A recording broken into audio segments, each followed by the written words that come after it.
here are 5 tips to help you stay safe while you're in Colombia and avoid anything bad happening. Now, before I get into it, I just want to caveat these by saying following these points does not guarantee you'll be safe forever here. Bad things can still happen to you. You can still get unlucky. You can not be wearing any jewelry, nothing flashy, and not even have your phone with you, and you could still be robbed. But it massively reduces your chances of something bad happening to you if you follow these next 5 points. And these by no means exclusive, but I think these 5 are the main ones that you should bear in mind if you're just visiting Colombia or you actually live here. So the first one is the most obvious one, is this: don't wear fancy jewelry or basically anything that makes you a target. So if you think about it, criminals are after easy jobs. The thieves out there want easy work. They don't want to work hard for their prey. They don't want to have to put loads of effort in to just make $100. They want the easy targets. They want to rob the person who's not paying attention, who's wearing a 20 grand Rolex, and then they just made 20 grand doing nothing. So you don't want to make yourself an easy target for criminals. So for example, gold chains or necklaces, absolutely not. Even if they're fake, why would you even wear one? Is it really that important to add to your look to massively run the risk of getting robbed? No. Rolex watches or watches in general is another one. I mean, why would you want to draw your attention to yourself like that? I have seen some guys in Provenza wearing what looked like real Rolexes. I mean, even if it's a fake one, I would not suggest wearing one. A few years ago, a guy in London got killed for his fake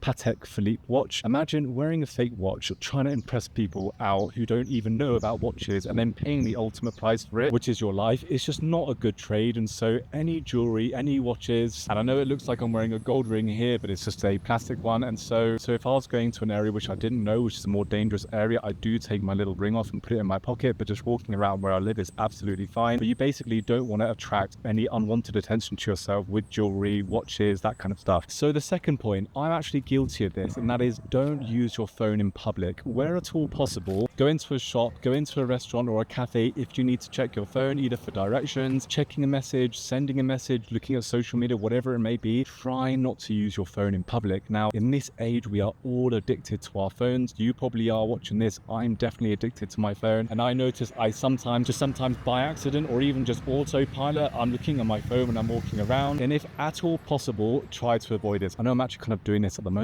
whilst filming with my camera right now, but it is a camera, it's not a telephone, and this is where I live. This is a relatively safe area. But yeah, when you're walking along the street, when you're out in public, try not to show your phone, try not to use your phone too much. And I'll just give you a quick example of this. My first morning when I arrived in Colombia in April 2024, I was so scared and conscious and kind of aware of this fact that on that first morning when I woke up in my hotel in Parque 93 in Bogota, which is an upscale neighborhood, is pretty safe, I basically was terrified of getting my phone out when I was walking around at 7 a.m, going to the local Juan Valdez, my first Tinto Cappuccino. And I remember actually texting my Colombian friend in London to ask them if it was safe for me to have my phone out. I'm a bit worried, etc. And so I probably took that to the next level. I was probably overly cautious in that regard, but I was on the right track. It's better to be overly cautious and never take your phone out in public, then you avoid the risk of someone looking at your phone, etc. Than on the other side, and you're being too blasé about it, you're being too casual, you're always whipping your phone out every now and again. And even though someone might not rob you there and then, if someone sees that, you might hear a few whistles going on, then 15-20 minutes later, 2 guys turn up in a moped and take your phone. And that's another point, it's always 2 guys on a motor. It's never one guy on a motor, because one needs to stay on the motor while the other guy robs you. It's never women who do the street robbery. It's always 2 guys on a motor. It's never one guy on foot. It's never 2 guys in a car. It's always 2 guys on a motor. And so if you're walking along the street and you see a motor approaching you and there's 2 guys on it, there's actually lots of funny memes about that in Latin America. It's like a guy going to his garage with his brother on the back of his motor, and the person thinks he's going to mug him, but that is true to some extent, so be careful of that. But this point is something that I need to work on, because I always inadvertently look at my phone when I'm in public, and I should not be doing that. So that's the second point, be very cautious and sensible with your phone use in public. Now the third point is dating apps. Now I tend to avoid this topic on this channel just because I don't really want to be known for a dating advice guy, and I'm not an expert, and I don't want to be claiming that I am,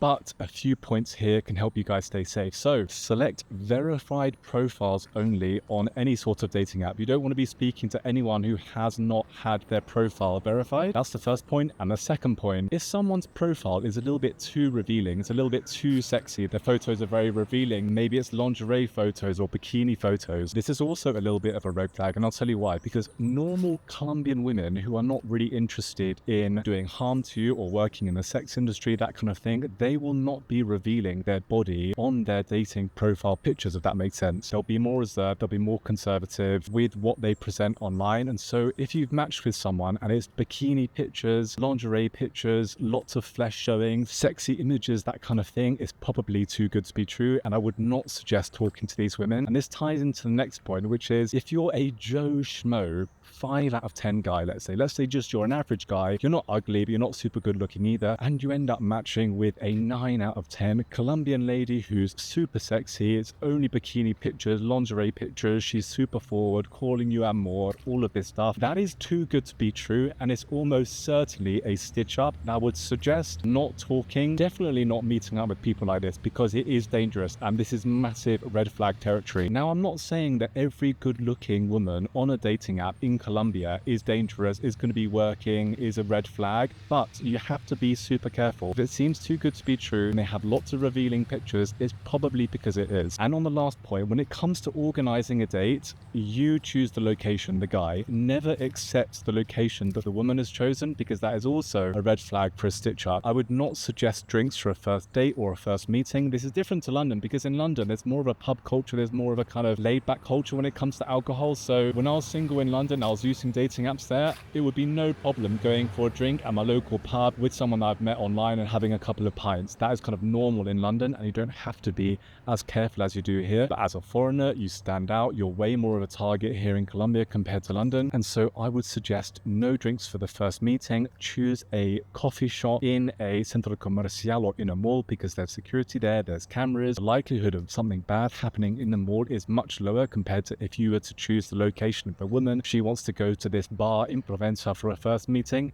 Massive red flag. Buenas tardes, ¿cómo estás?